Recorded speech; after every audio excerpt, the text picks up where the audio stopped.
Hello students, આજે આપણે chemistry અને ફિઝિક્સ બંનેમાં કામમાં આવે એવો એક મુદ્દો જોવાના છીએ, જેનું નામ છે વિકલન.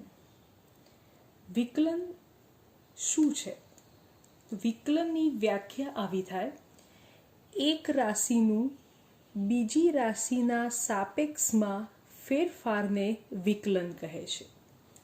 એટલે એક ભૌતિક રાશિનું બીજી રાશિના સાપેક્ષમાં જે ફેરફાર થાય છે એને વિકલન તરીકે ઓળખવામાં આવે છે.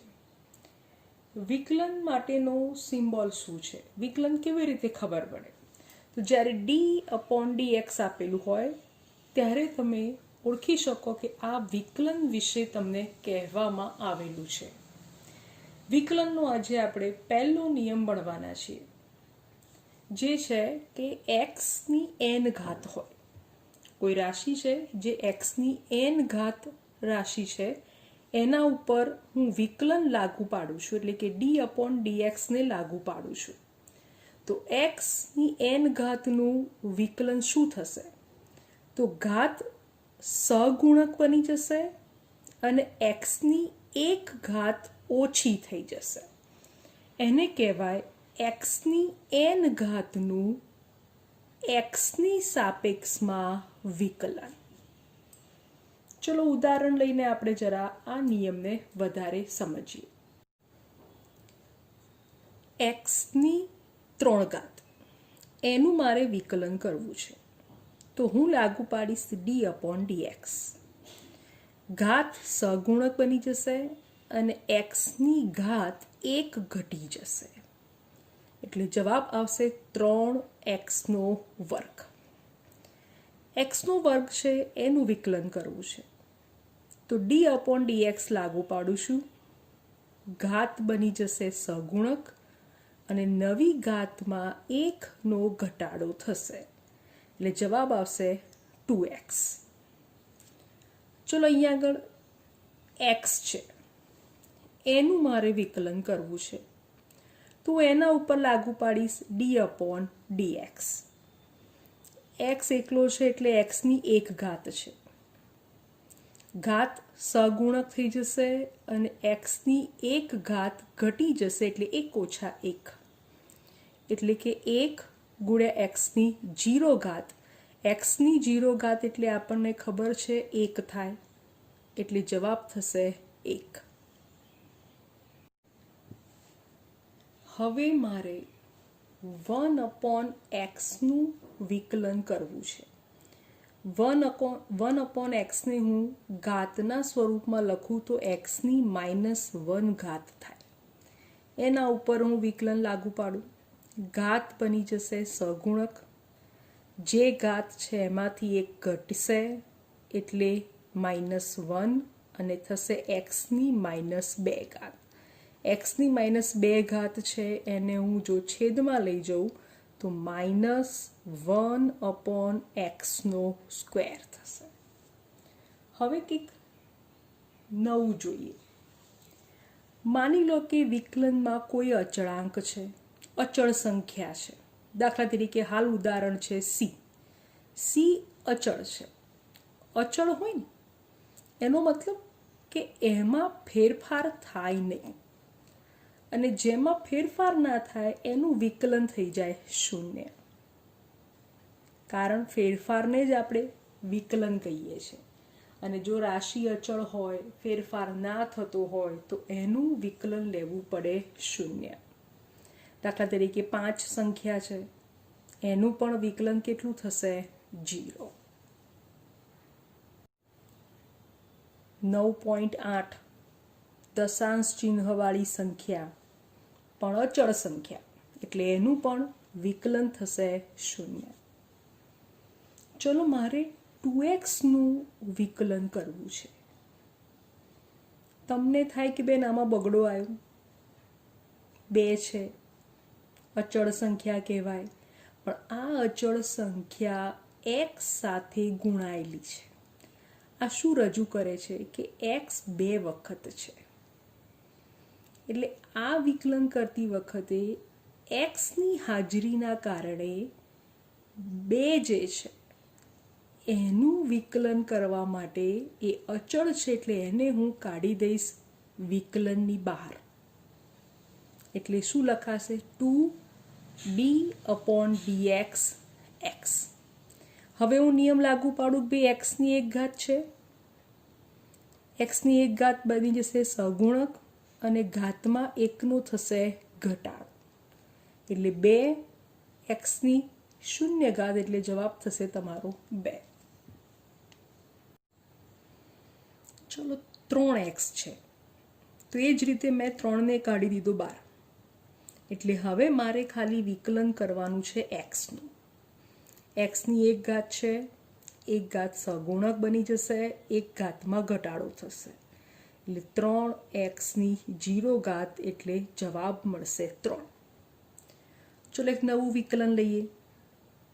2x². 2ને હું કાઢી દઈશ વિકલનની બહાર. d/dx x². ઘાત બની જશે સહગુણક, ઘાતમાં થશે ઘટાડો. પહેલેથી તો 2 બહાર કાઢેલા જ હતા. સહગુણક આવ્યો 2 એટલે 2 ને 2 થઈ ગયા 4. ઘાત ઘટીને થઈ ગઈ 1 એટલે 4x. હવે આપણે કેટલાક ઉદાહરણ બહુપદીના વિકલનના લઈએ. દાખલા તરીકે એક બહુપદી આપણને આપેલી છે 3x² + 5x. ચલો આનું વિકલન કેવી રીતે કરીશું? પહેલાં મેં બહુપદી ઉપર વિકલન લાગુ પાડ્યું.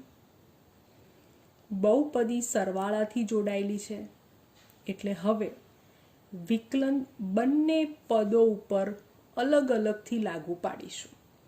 એટલે d/dx 3x² + d/dx 5x. ચલો નિયમ એના એ જ. 3x સાથે ગુણાયેલા છે એટલે એ બહાર નીકળી જશે. d/dx x² થશે. અહીં 5 ગુણાયેલા છે એટલે એ પણ બહાર નીકળશે. d/dx x થશે. ચલો હવે x² છે એટલે એ વર્ગ સહગુણક બની જશે અને xની ઘાતમાં 1 ઘટાડો થશે.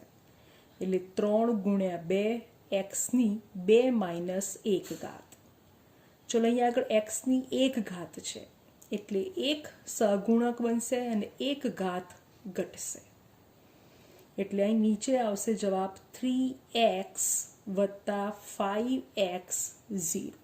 એટલે તમારો છેલ્લો જવાબ થશે 3x + 5. એક નવી બહુપદી લઈએ. આ બહુપદીમાં 2 પદો બાદબાકીથી જોડાયેલા છે. બાદબાકી હોય કે સરવાળો નિયમમાં કોઈ ફેરફાર થતો નથી. જે વિકલન છે એ બંને પદો ઉપર લાગુ પાડીશું અલગ અલગથી. t² નું વિકલન થશે. 2 છે એ સહગુણક બની જશે અને ઘાતમાં 1 ઘટાડો થશે. 2t જે છે એના વિકલનમાં 2 જે છે એ બહાર નીકળશે અને d/dt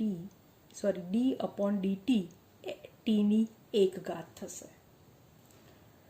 અહીં 2 tની 1 ઘાત, 2m ના m એટલે કે -2 ઘાત સહગુણક બની ગઈ. tની 1 ઘાત છે એટલે 1 ઘાતમાં ઘટાડો થશે. એટલે તમને જવાબ મળશે 2t - 2. ચલો એક નવી બહુપદી લઈએ જે છે tની 1/2 ઘાત ઓછા 5t. ચલો ફરીથી વિકલન બંને પદો ઉપર અલગ અલગ લાગુ પાડીએ.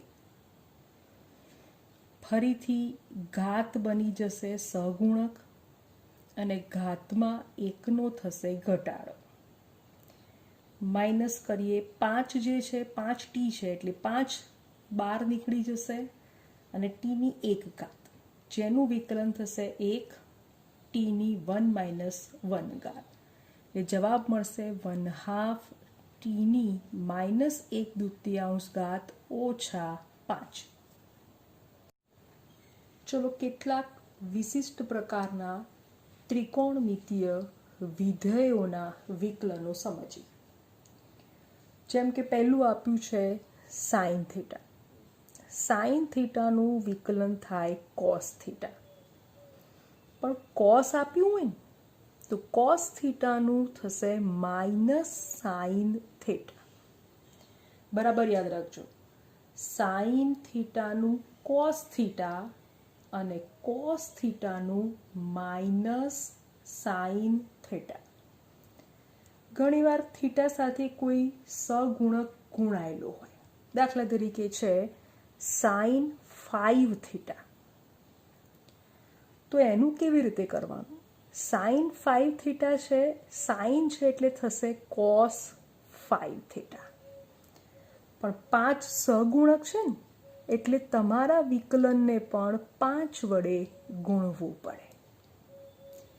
એ જ રીતે કોસ 5 થીટા, તો કોસ છે એટલે થશે માઇનસ સાઇન 5 થીટા, પણ 5 વડે ગુણવું પડે એટલે જવાબ થાય -5 સાઇન 5 થીટા. ચલો એક જોઈએ સાઇન ઓમેગા ટી. તો એનું થશે કોસ ઓમેગા ટી, પણ ટી સાથે ઓમેગા અચળ સંખ્યા છે એના વડે ગુણાયેલું છે, તો મારે ઓમેગા વડે જવાબને ગુણવો પડે એટલે સાઇન ઓમેગા ટીનો જવાબ થશે ઓમેગા કોસ ઓમેગા ટી. ચલો એ જ રીતના કોસ ઓમેગા ટી હોય તો minus omega sine omega T. ખૂબ જ મજા આવે એવા ઈની ઘાત હોય એવી કેટલીક સંખ્યાઓના વિકલન જોઈએ. દાખલા તરીકે અહીં છે e⁻x, એનું વિકલન કરવું છે. e⁻xનું વિકલન એનું એ જ થાય e⁻x. એ જ રીતે e⁻5x, એટલે ઘાત સાથે 5 ગુણાયેલા છે એટલે e⁻5xનું વિકલન થશે e⁻5x, પણ 5 સગુણક છે એટલે 5 વડે મારે ગુણવા પડે એટલે જવાબ થશે 5e⁻5x. ચલો અહીંયા આગળ e⁻ઓમેગા ટી, તો ઓમેગા વડે ગુણાયેલું છે એટલે જવાબ થશે ઓમેગા e⁻ઓમેગા ટી.